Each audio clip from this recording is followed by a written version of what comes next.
Olá, garotada! O que estão achando do audiolivro O Leão, a Feiticeira e o Guarda-Roupa, que é o livro número 2 das Crônicas de Nárnia? Aqui em casa adoramos todos os livros das Crônicas de Nárnia. As histórias são fabulosas, com exemplos de bravura, bondade, de personagens que fazem o que é certo, mesmo que seja difícil. Aqui, cada um tem o seu personagem favorito entre os reis e rainhas. É muito importante escutar o livro na ordem certa para não perder nada.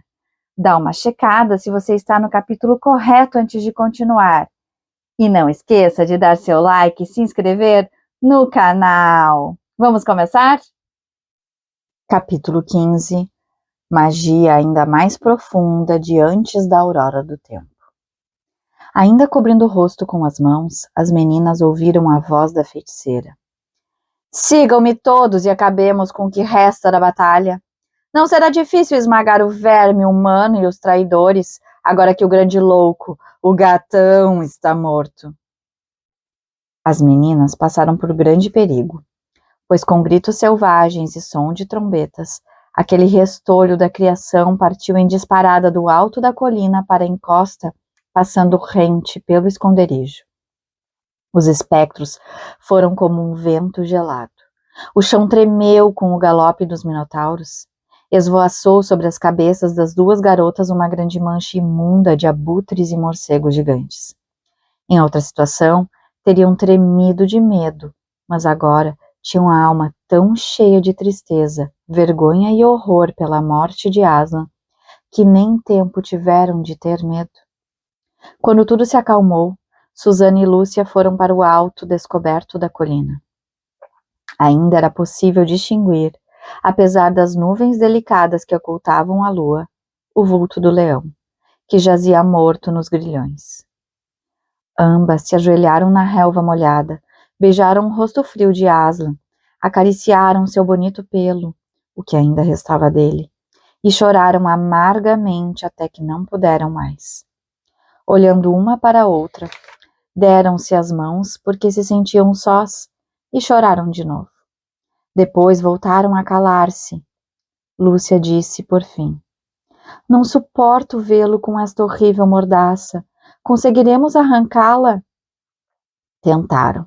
Depois de muito esforço. Tinham os dedos gelados e estava muito escuro. Conseguiram. E ao verem o rosto de Aslan sem a focinheira, desandaram a chorar outra vez. E beijos e carícias limparam-lhe o melhor que puderam o sangue e a espuma. Não tenho nem palavras para lhe contar a solidão, o desespero, a desolação daquele momento. Será que conseguimos também desamarrá-lo? Perguntou Susana. Mas os inimigos, só de maldade, tinham apertado tanto as cordas que as meninas não puderam desfazer os nós.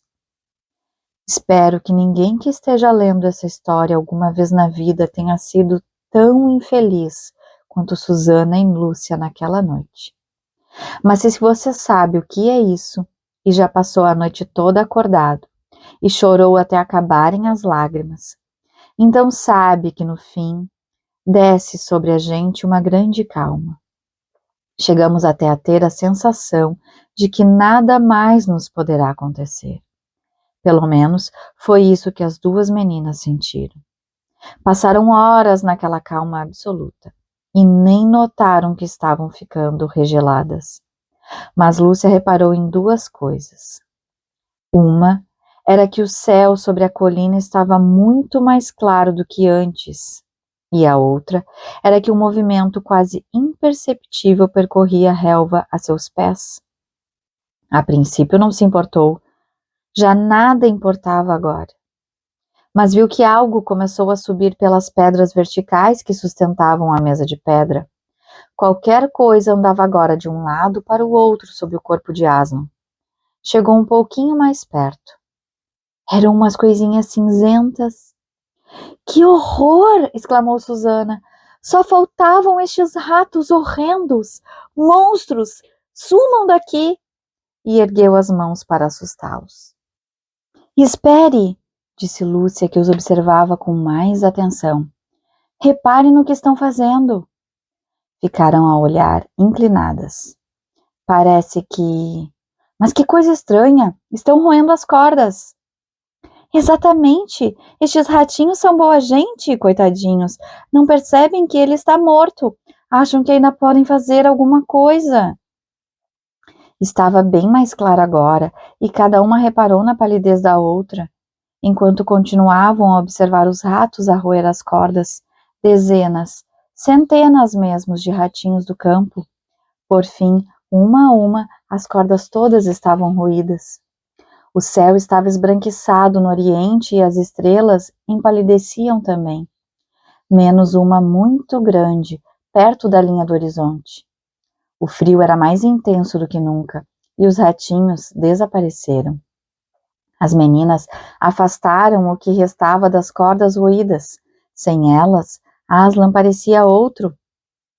Seu rosto, com a luz progressiva, assumia a expressão mais nobre.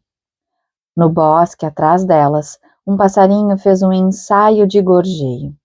Durante horas a fio, o silêncio tinha sido tão completo que elas se assustaram. Depois, outro pássaro respondeu.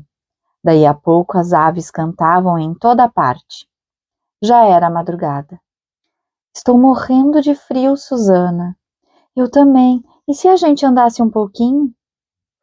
Foram ao extremo da colina e olharam para baixo. A grande estrela solitária desaparecera. Toda a paisagem da terra tinha um ar cinzento escuro, mas, para além, muito longe, lá no fim do mundo, o mar brilhava, pálido. Havia tons róseos no céu. Andaram para lá e para cá inúmeras vezes, do corpo morto de Aslan ao sopé da colina. Em certo momento ficaram imóveis a olhar para o mar e para o castelo de Cair Paravel, que só agora começaram a distinguir. E enquanto ali estavam, no lugar em que a terra se acaba e o mar começa, o vermelho tornou-se dourado, e o sol começou a surgir devagarinho. Foi quando ouviram um grande barulho. Um barulho ensurdecedor de uma coisa que estala, como se um gigante acabasse de quebrar um prato gigantesco. — Que barulho foi esse? Disse Lúcia, agarrando-se ao braço de Susana. — Não sei, estou com medo de olhar. Devem ter voltado, vamos olhar. E Lúcia virou-se, obrigando Susana a fazer o mesmo. O sol dera a tudo uma aparência tão diferente, alterando de tal maneira as cores e as sombras, que por um momento não repararam na coisa de fato importante. Até que viram. A mesa de pedra estava partida em duas por uma grande fenda que ia de lado a lado. E de Aslan, nem sombra. — Ah! Ah! Gritaram as meninas correndo para a mesa.